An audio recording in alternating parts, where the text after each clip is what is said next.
Ahí deberían estar bien. Ya, entonces recuerden que primero hicimos un repaso de los modelos de cuatro etapas en general y de los errores en modelos, y después vimos dos métodos para modelos de generación, que eran el análisis por categorías y la regresión lineal.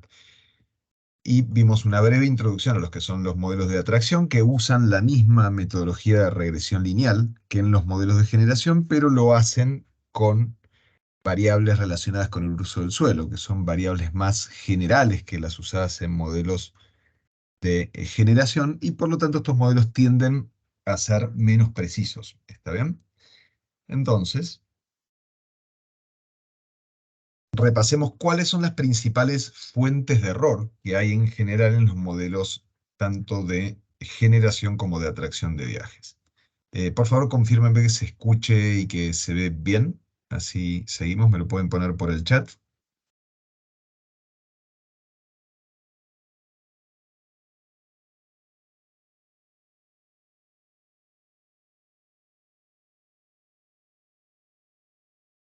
Necesito una confirmación por el chat de que se escucha y se ve bien, por favor.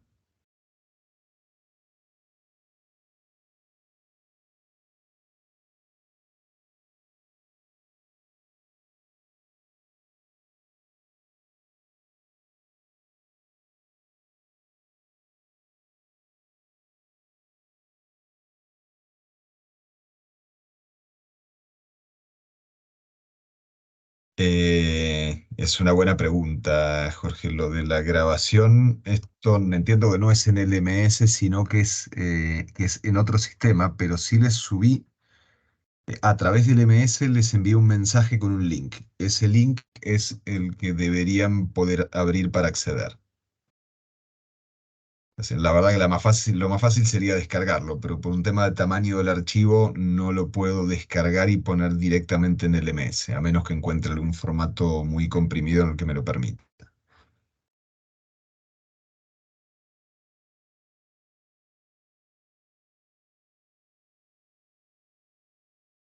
Lo bueno es que esto confirma que por lo menos me están escuchando, así que supongo que también me están viendo, con lo cual retomemos. No es el mismo link de Teams de la reunión, debería ser un link específico. Gracias, Pedro, por confirmar que se ve bien. Así que seguimos. Después, cualquier tema técnico relacionado con las grabaciones, lo podemos ver al final de la clase. ¿Está bien? Entonces, ¿cuáles son las principales fuentes de error en modelos tanto de generación como de atracción? En primer lugar, como explicamos en el ejemplo de modelos de generación, hacer encuestas es caro y hay que estar permanentemente actualizado. Por lo tanto, este, lo que se hace en general es hacer encuestas solo en algunos hogares. ¿Cuál es el riesgo de esto? El riesgo, como les mostré en el ejemplo, donde solamente teníamos una muestra de 10 hogares, que podemos tener la mala suerte de obtener resultados que estén sesgados, porque, por ejemplo, encuestamos hogares en donde por algún motivo se hacen muchos o se hacen muy pocos viajes independientemente de las características de estos hogares. Así que una manera de tratar de resolver esto es tener un equilibrio, es decir, no encuestar ni demasiados hogares, lo cual es muy costoso, ni muy pocos hogares, lo cual nos puede llevar a aumentar el error. Además de eso, hay que tratar de tener una muestra lo más representativa posible en términos de considerar tanto hogares de pocas como de muchas personas y, por ejemplo, hogares de distintos ingresos ubicados en diferentes zonas de la ciudad. Una vez que tenemos las encuestas, bueno, lo importante es qué preguntamos en estas encuestas.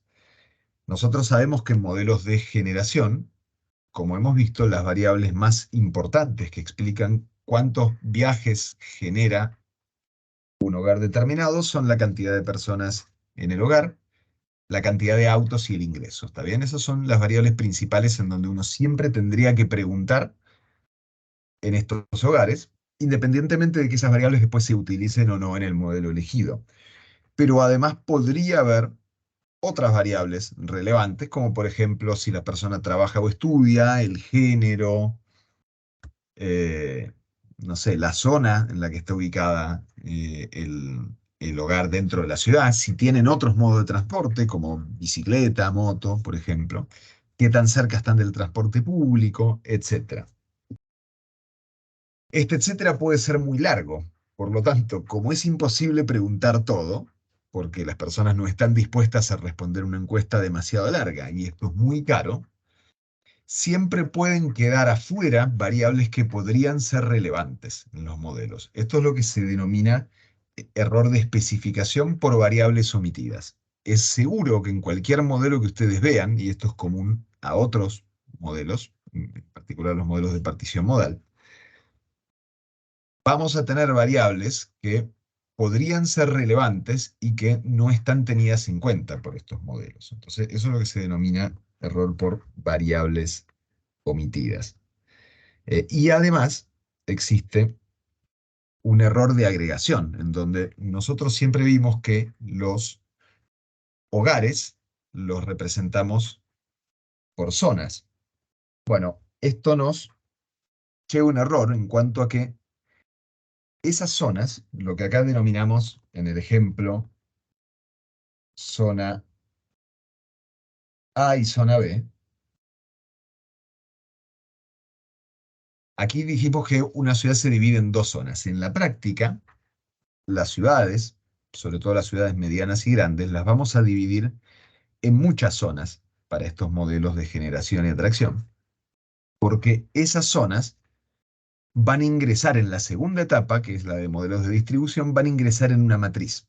¿Está bien? Entonces, cuanto más zonas yo tenga, el modelo, por un lado, puede ser más preciso, pero por el otro lado me van a obligar a tratar de encuestar hogares que estén en todas las zonas.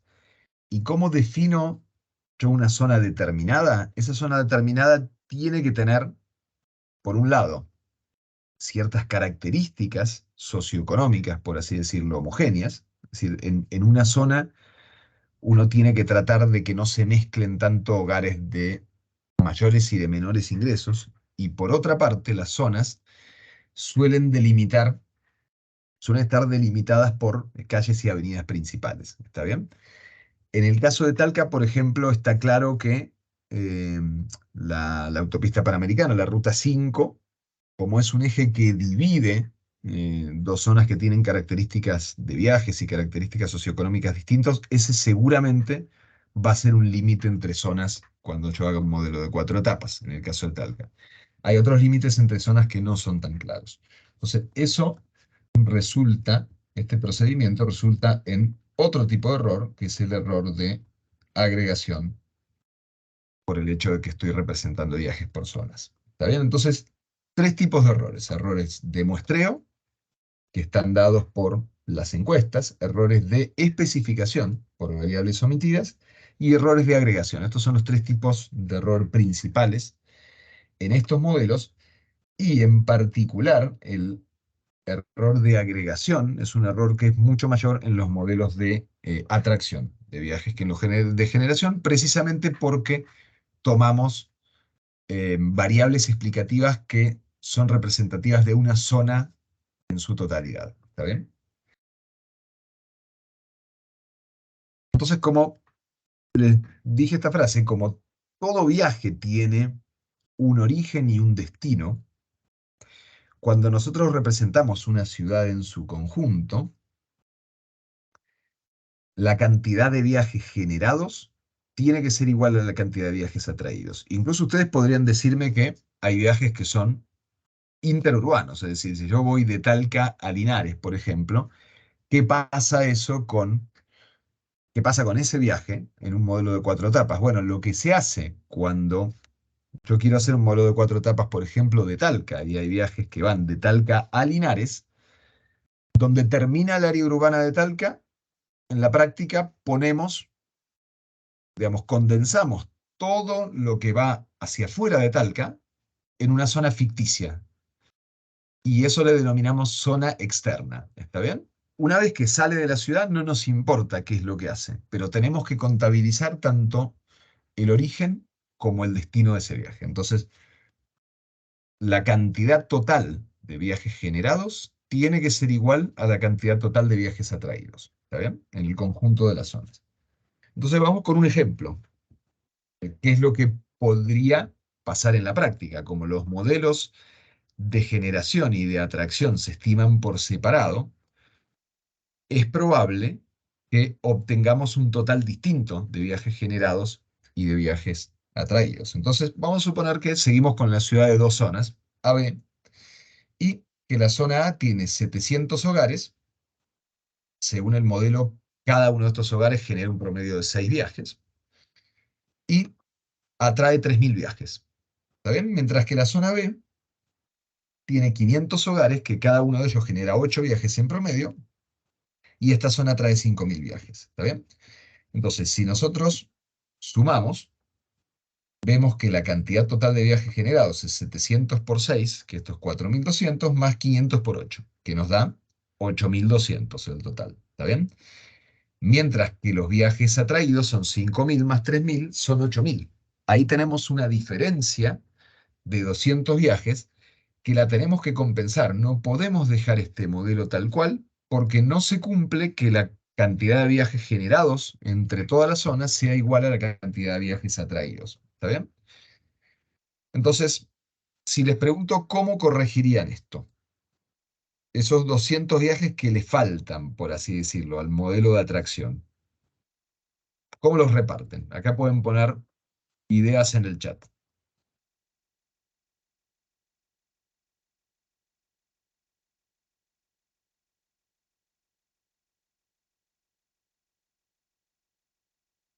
¿A alguien se le ocurre? Bueno, ahí ya les di una pista.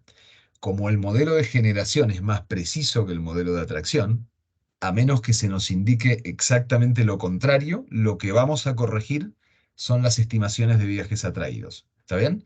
Entonces tengo que modificar este 5.000 y este 3.000 para que la suma me dé 8.200.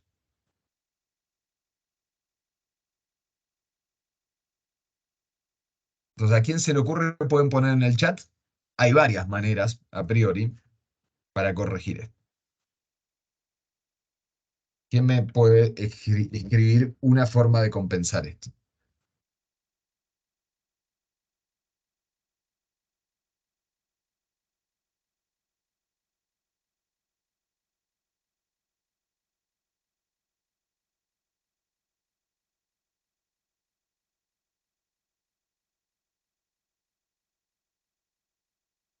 Bueno, bien, Carlos, eh, una forma sería sumar 100 viajes a cada zona. ¿Está bien? Travis, tú dices entrevistando menos hogares en lugares como ciudad donde se realizan más viajes. Eso no entiendo tanto, porque esto no es, ojo que esto no es una entrevista, esto es la estimación que te da el modelo. ¿Está bien? Entonces no es un tema en este caso de un error de dónde se hicieron las entrevistas, sino de que simplemente tú hiciste un modelo de generación y un modelo de atracción y te dieron resultados distintos, lo cual casi siempre va a pasar así, porque son modelos independientes. ¿Está bien? Un método sería lo que dice Carlos, por ejemplo, sumar 100 viajes a cada zona. Ahora, yo podría sumar 200 viajes a la zona A o podría sumar 200 viajes a la zona B. ¿Está bien?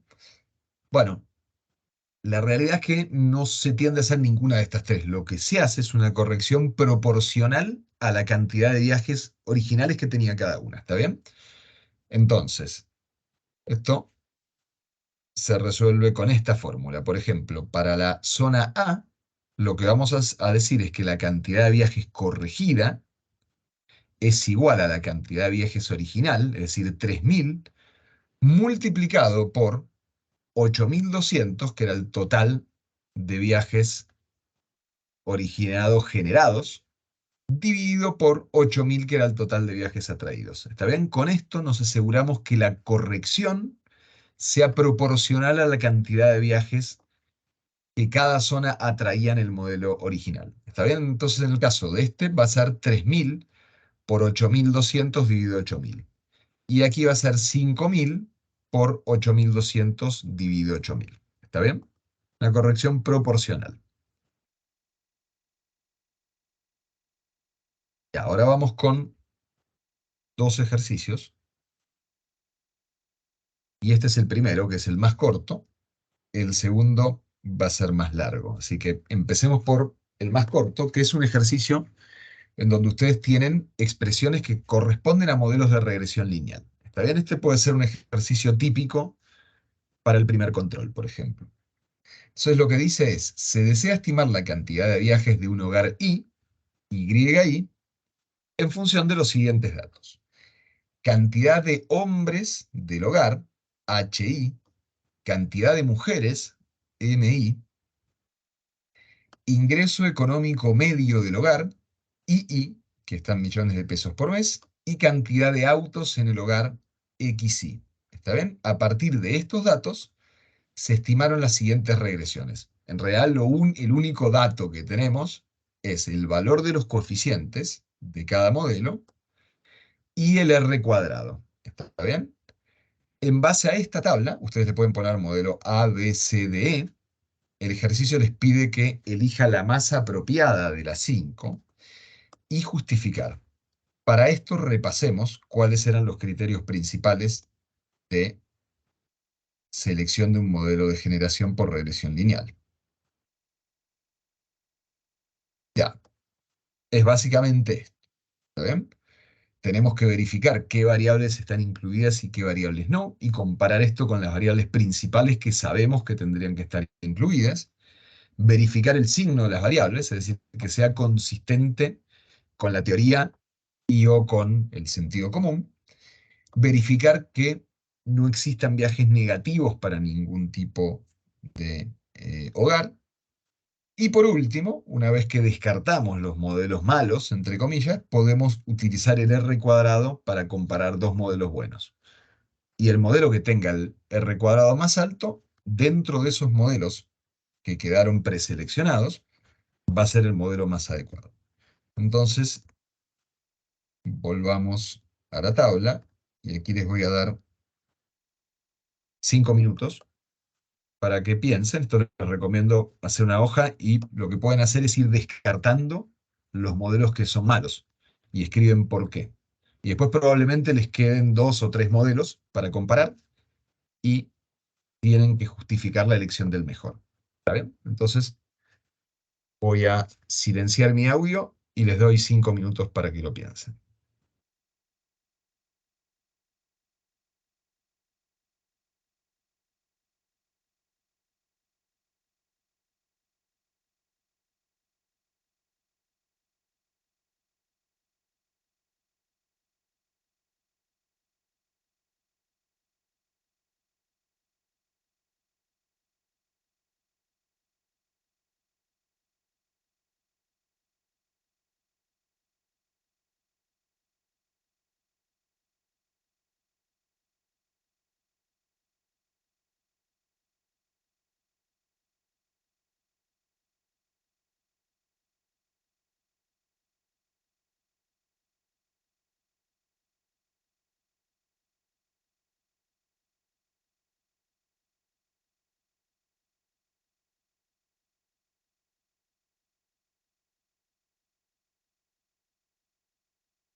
Bueno, chicos, ahí tenemos una respuesta de Travis, en donde también pusiste una justificación, así que la podemos discutir.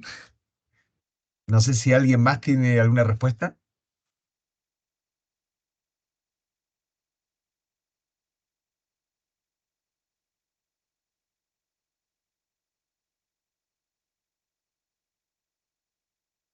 Ya, le puedo preguntar de otra manera. A ver, ¿alguien no estaría de acuerdo con la respuesta de Travis que el mejor modelo es el último?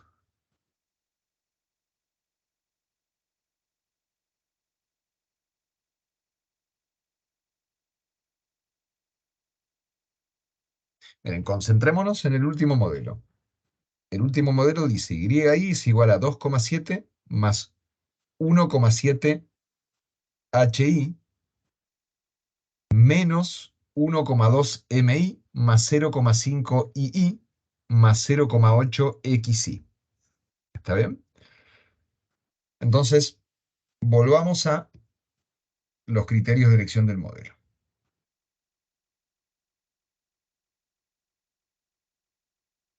Ya, verificar qué variables están incluidas y cuáles no. Bueno, ese modelo tenía la cantidad de hombres, la cantidad de mujeres, el ingreso y la cantidad de autos. ¿Está bien? Están todas las variables principales incluidas. ¿Cuáles son las más importantes de estas? La cantidad de personas. La cantidad de personas es algo que nunca puede dejar de estar. ¿Está bien? El resto son importantes. Sería mejor que estén, pero hay casos en donde puede ser peor que estén. ¿Por qué? Vamos al segundo criterio, verificar el signo de las variables. En este caso, si la cantidad de personas en el hogar tiene que tener signo positivo, porque hogares de más personas tienen que generar más viajes, eso debería ser válido tanto para los hombres, H, como para las mujeres, M. ¿Está bien? Entonces, el problema con el último modelo es este signo menos, perdón, es este signo menos que precede a la cantidad de mujeres. ¿Está bien? Lo que nos está diciendo es que cuanto más mujeres tenga ese hogar, a igualdad de cantidad de hombres, por ejemplo, y a igualdad de ingreso y de cantidad de autos, ese hogar va a generar menos viajes, lo cual no tiene sentido. Imagínense un hogar en donde hay 8 mujeres, por ejemplo, y ningún hombre, y tienen un auto y el ingreso es un ingreso promedio. Bueno, ese hogar generaría viajes negativos. Entonces, este signo menos hace que ese modelo, la verdad que no sea el mejor. ¿Está bien? ¿Qué otro modelo podríamos descartar con un criterio similar? Bueno, el primer modelo. Así que, lamentablemente, Pedro, en tu criterio también hay un error en este modelo que se ve todo bien, pero este signo menos es inconsistente. Esto diría que igual es un poco menos grave, ¿eh? El menos que precede el signo ingreso. Digamos, hemos visto un ejemplo en donde podía pasar esto. En general, igual no vamos a poner modelos de generación en donde el ingreso sea negativo, pero como vimos acá, podía pasar. Si ustedes toman el total de viajes, los hogares de ingreso bajo generan más viajes que los hogares de ingreso medio y alto. ¿Está bien? O sea, podría hasta ser defendible ese signo menos, pero no es lo ideal. Entonces volvamos y tratemos de seguir descartando modelos.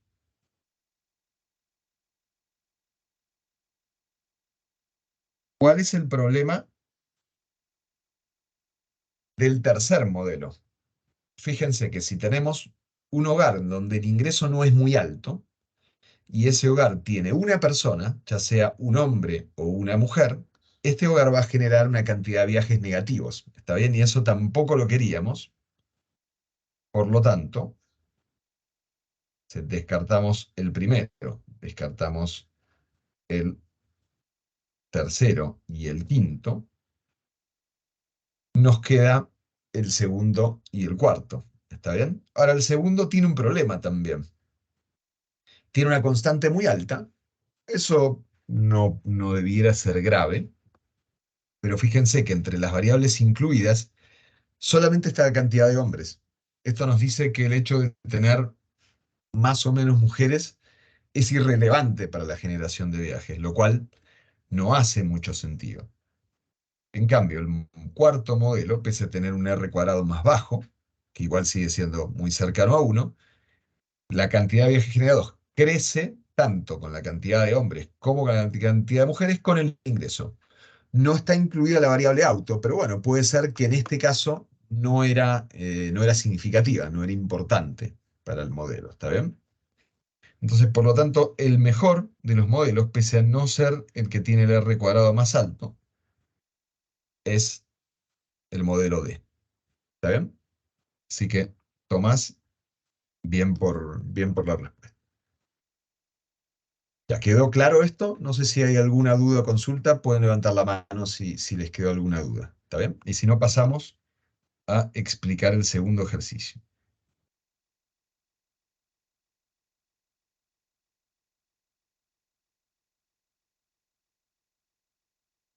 Bueno, no veo ninguna mano levantada, así que pasemos al... Ahí sí, Travis, levantaste la mano. Puedes activar tu micrófono. Ah, y vi que dejaste la pregunta ahí en el chat. Es una buena pregunta. Si las constantes deben ser positivas. No necesariamente, es medio fino esto, pero si esta constante fuera menos 0,5, el mejor modelo sería el tercero, la constante del modelo C.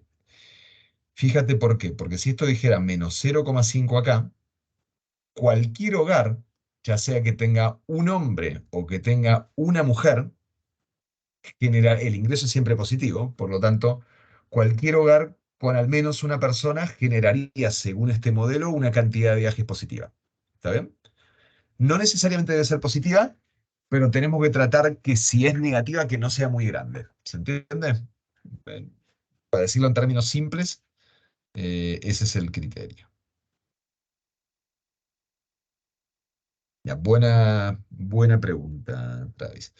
Pasemos al ejercicio número 2. Este ejercicio lo voy a leer, les voy a explicar cómo pueden resolverlo, pero se los voy a dejar como tarea para la casa, ¿está bien? Esto no es obligatorio, es recomendado, y vamos a discutir los resultados de lo que hicieron en la próxima clase. ¿Está bien? Lo pueden hacer a mano, en un Excel.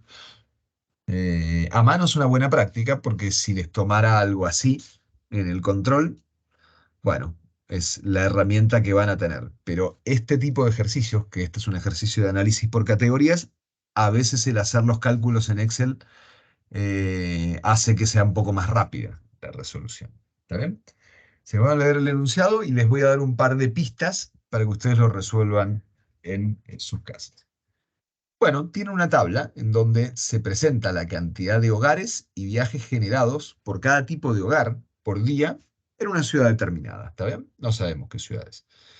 Fíjense que en este caso tenemos, esto es un modelo de análisis por categorías, en donde las variables son el tamaño del hogar, en este caso tienen tres tamaños del hogar, y la cantidad de vehículos por hogar, donde también tienen tres categorías, ¿está bien? Una o dos personas, tres, cuatro personas, cinco o más, y por el lado de los vehículos, ninguno, uno o dos o más. ¿Está bien? Entonces con esto tienen tanto la cantidad de hogares como la cantidad de viajes, y fíjense que falta una celda acá. ¿Está bien? Entonces, según lo que aprendimos, la tasa de generación de viajes por hogar por día debería crecer tanto con la cantidad de personas como con la cantidad de vehículos. ¿Está bien? Bueno, si la tasa de generación crece tanto con la cantidad de personas como con la cantidad de vehículos, ustedes pueden aproximar tanto por la cota inferior como por la cota superior, es decir, mirando las categorías que están en las celdas de alrededor, ustedes deberían poder acotar este valor de esta celda. ¿Está bien? Dejo que lo piensen. Esto es para resolver en sus hogares. El punto A. ¿Está bien? El punto B dice una localidad cercana a esta ciudad, es decir, otra ciudad, tiene 100 hogares con una o dos personas. ¿Está bien? Del tamaño inferior, aunque no se conoce cuántos autos tienen estos hogares. Bueno, en base a los datos disponibles, ¿qué hipótesis haría? Acá también se lo dejo para que lo piensen. La verdad que es bastante sencillo. Y utilizando esta hipótesis, ¿cuántos viajes por día generan estos hogares? ¿Está bien? Esto simplemente lo que tienen que hacer es saber interpretar el enunciado, pararse en la fila correspondiente y hacer inferencias en función de los valores correspondientes de la tabla. Entonces los dejo para sus casas. Si igual si tienen alguna, digamos, alguna duda que no pueden arrancar, por supuesto que me pueden escribir un correo y y con gusto lo podemos ver. ¿Está bien? Pero es un ejercicio un poco más largo en donde hay que pensar un poco más y me gustaría que lo resuelvan por su cuenta porque les puede ayudar para el primer control. Entonces vamos a proyectar ahora el, eh, el enunciado de la actividad.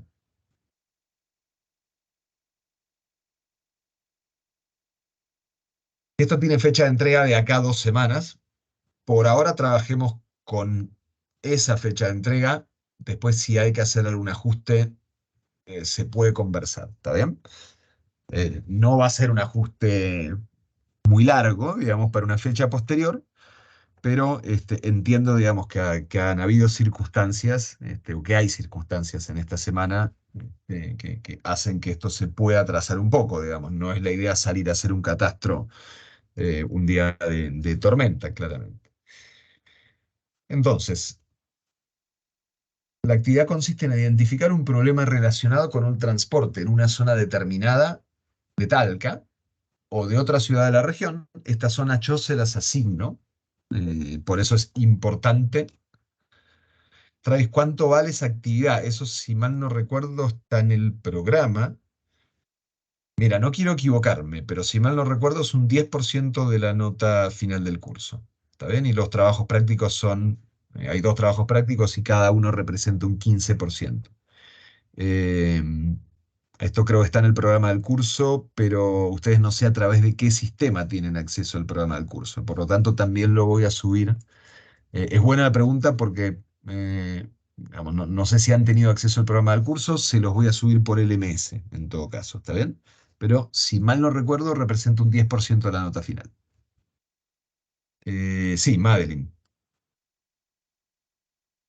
Puedes escribir o puedes activar el Profe, micrófono. eh, Sí. no estoy hablando. El tema es que algunos no tenemos acceso al LMS. Por ejemplo, a mí me cargaron todos los ramos, pero Ingeniería del Transporte no me lo cargaron y le mandé un correo al director y me dice de que como hay muchos, ya no quedan cupos, pero el tema es que se va a solucionar, pero habemos muchos que aún no nos carga el curso por lo mismo porque hay demasiados. Ya, a ver, ¿qué Así podemos que hacer?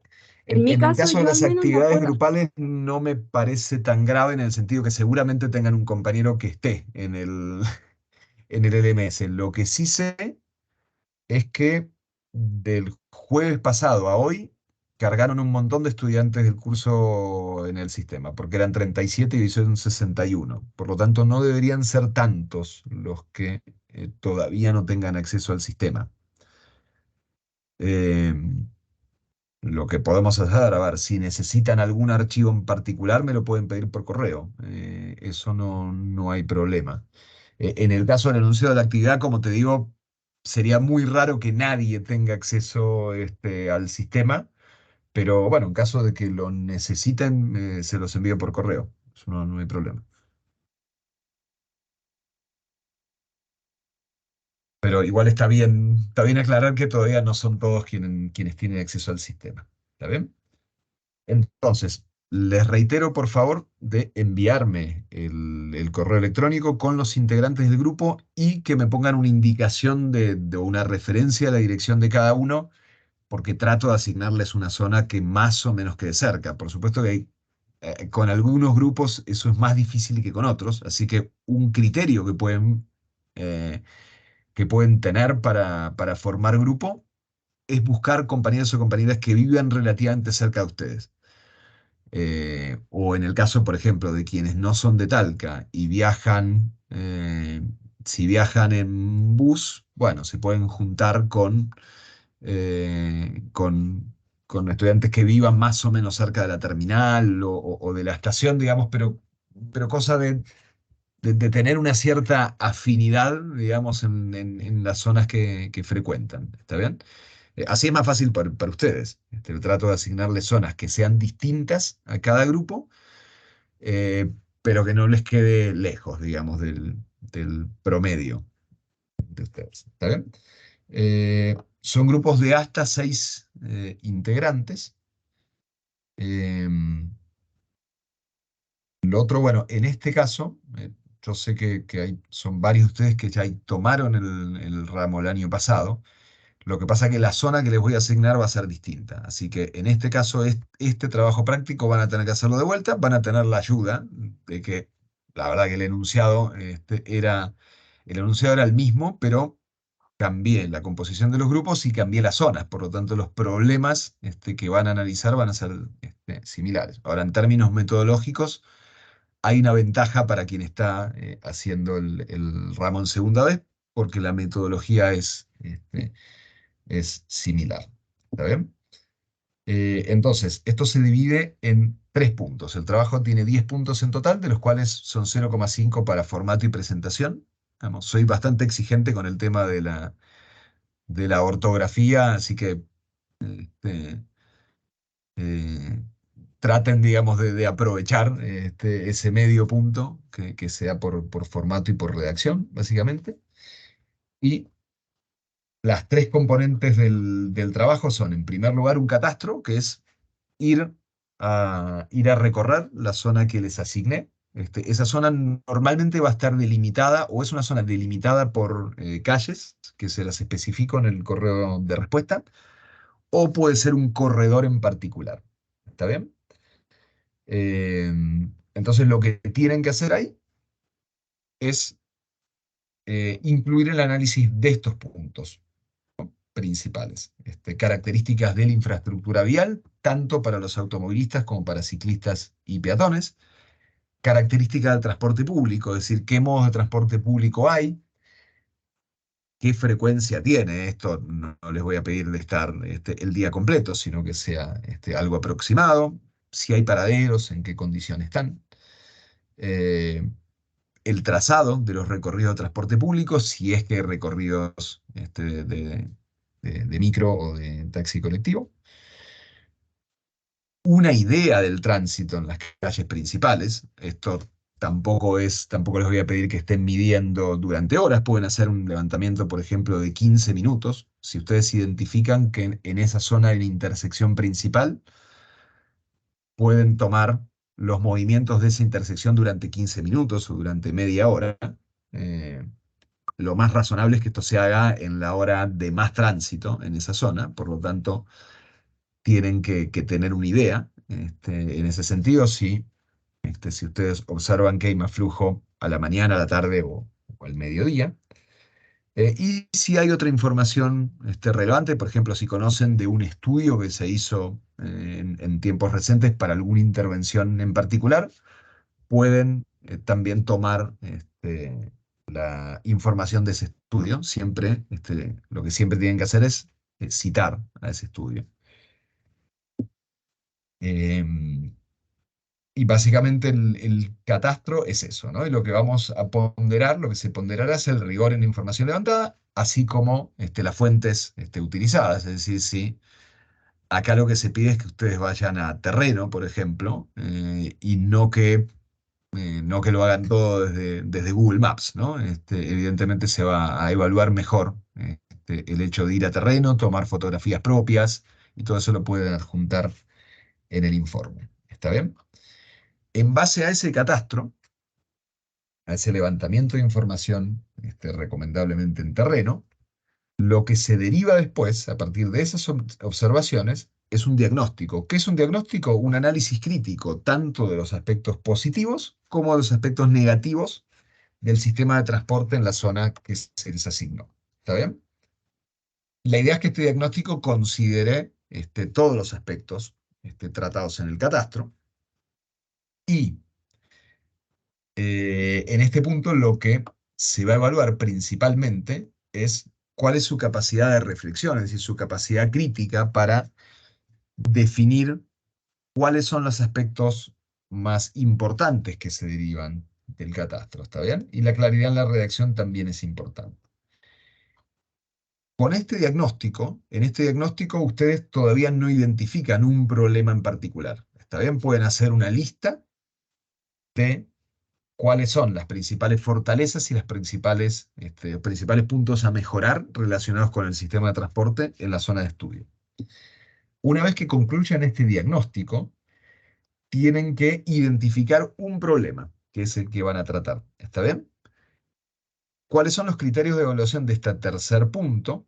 Que tiene que estar, este problema tiene que tener una solución que sea de carácter táctico. ¿Está bien? ¿Qué quiere decir táctico? Como vimos en la primera clase, que no sea ni estratégico, es decir, no van a proponer construir una línea de metro, por ejemplo, ni operacional, es decir, por ejemplo, agregar un lomo de toro no es una solución, digamos, relevante para un problema táctico en el área de estudio. ¿Está bien? Por lo tanto, tiene que ser una intervención intermedia. Puede ser un ensanchamiento de una calle, puede ser no sé, una rotonda, por ejemplo, un puente. Bueno, eso va a variar bastante en función de las características de la zona y de las características del problema o de los problemas que identifican. ¿Está bien?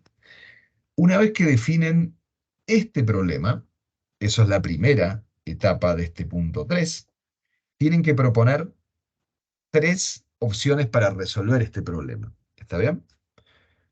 Por supuesto que esto es una propuesta a nivel conceptual. Acá no tienen que hacer ninguna ingeniería de detalle, ni ninguna prefactibilidad, ni nada que se le parezca. De hecho, algo parecido a una prefactibilidad es lo que se va a hacer en el segundo trabajo práctico. Tercer trabajo práctico, en realidad. ¿Está bien? Si a esto le quieren llamar trabajo práctico uno, después va a estar el de modelos de partición modal y después el de evaluación social, en donde van a retomar eh, el- las propuestas de solución que identificaron acá y las van a evaluar con más detalle. ¿Está bien? Entonces acá simplemente hacer 3 propuestas a nivel puramente conceptual para resolver el problema identificado y estas propuestas pueden diferir tanto por su naturaleza, por ejemplo, si ustedes identifican que se forma congestión en una esquina determinada, por ejemplo, podrían o ensanchar las calles que confluyen en esa esquina o instalar un semáforo o una rotonda, ¿está bien? Esas serían 3 opciones para resolver el mismo problema. Otra alternativa podría ser soluciones que conceptualmente sean similares, por ejemplo, construir un puente sobre la Panamericana, si tuvieran la Panamericana en la mitad de su zona, y ese puente podría estar en 3 ubicaciones distintas. ¿Está bien? Eso sería también se consideran 3 soluciones distintas para el mismo problema identificado. ¿Y qué es lo que se va a evaluar en este punto? Bueno, que las soluciones sean pertinentes y que sean de alguna manera originales desde el punto de vista conceptual, es decir, que no sean 3 soluciones idénticas desplazadas 50 metros, por ejemplo. ¿Está bien? Tiene que haber alguna diferencia tangible para el análisis que van a hacer en el trabajo práctico 3. Y básicamente es eso. ¿Está bien? Como les dije, la entrega prevista lunes 4 de septiembre, esto podría eventualmente moverse, pero me gustaría que trabajen pensando en esta fecha de entrega. Es decir, ¿qué es lo ideal?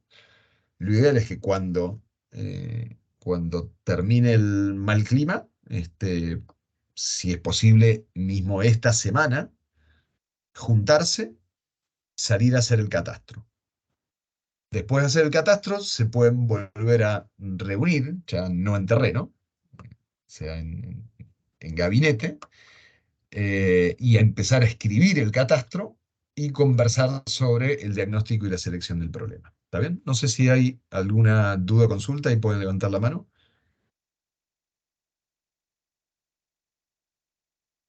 Sí, Madeline. Yo, profe, pero no es del trabajo, es sobre la prueba uno porque o sea, por lo que vimos en el programa de la primera clase que usted hizo, sale Sí, de que es para el día 11 y había una clase que era considerada como el lunes pasado, sí, que es lo la sé, de lo folclore. sé. Mira, voy a Y mandar quiero una saber si... segunda versión del programa esta semana. Lo más probable es que trate de condensar un poco de temas. A ver, ¿qué pasa? Si me paso del 11 ya queda todo muy, muy comprimido. Lo más probable es que la prueba sea el 11 y que tenga algún tema menos. ¿Está bien? Con lo cual va a ser una prueba más fácil. O Les podría ser conviene. después el Sí. 18, una semana No, de pero receso. el 18 no hay Igual. clase. No, pero digo después de la semana esa de receso, Bueno, después del el tema es que 18. después de Como la semana del 18, esto creo que por reglamento, igual, más allá de por reglamento, por costumbre mía, no les voy a poner una prueba justo después del 18. Entonces el 25 ya queda fuera. Y pasarme octubre ya sería bastante complicado. Entonces, por ahora, la alternativa en la que estoy trabajando es dejar la prueba del 11, que parece muy pronto, pero la verdad que a ustedes les va a convenir tener una prueba con un temario corto, porque va a ser una prueba más fácil. Entonces, ahí lo podemos pensar de acá a la próxima semana, pero yo creo sinceramente que les va a convenir eso, antes que dejar que se junte la primera con la segunda prueba, en donde el temario de la primera prueba va a ser más largo y va a haber temas que van a haber visto hace mucho tiempo. En este sentido puedo tener alguna flexibilidad, digamos, a mí me dan básicamente lo mismo, pero yo creo que va a ser para ustedes el tema. Así que lo que voy a hacer es voy a subir el programa actualizado. em, lo voy a subir al LMS. Quien no tenga acceso al LMS me lo puede solicitar por mail, no hay ningún problema. em, y eventualmente vamos viendo. Bueno, la clase de hoy no estaba prevista que fuera en modalidad virtual y fue en modalidad virtual. Por lo tanto, siempre hay que tener cierta flexibilidad, digamos. Lo único que no es flexible es la fecha de examen, porque la fecha de fin de curso eh, prácticamente no se mueve nunca, ¿no? Entonces después cierta flexibilidad hay. Lo que pasa que por mi experiencia, digamos, siempre hay cosas que tienden a retrasar un poco los programas. Entonces mejor tener previsto fechas adelantadas para no atrasarnos después. Si empezamos a atrasar desde ahora, después va a quedar todo muy comprimido cerca de la fecha de examen. Y ahí es donde ustedes van a tener más problemas, porque en los otros cursos les puede pasar lo mismo, y eso puede ser más complicado. Ya, entonces voy a detener el audio.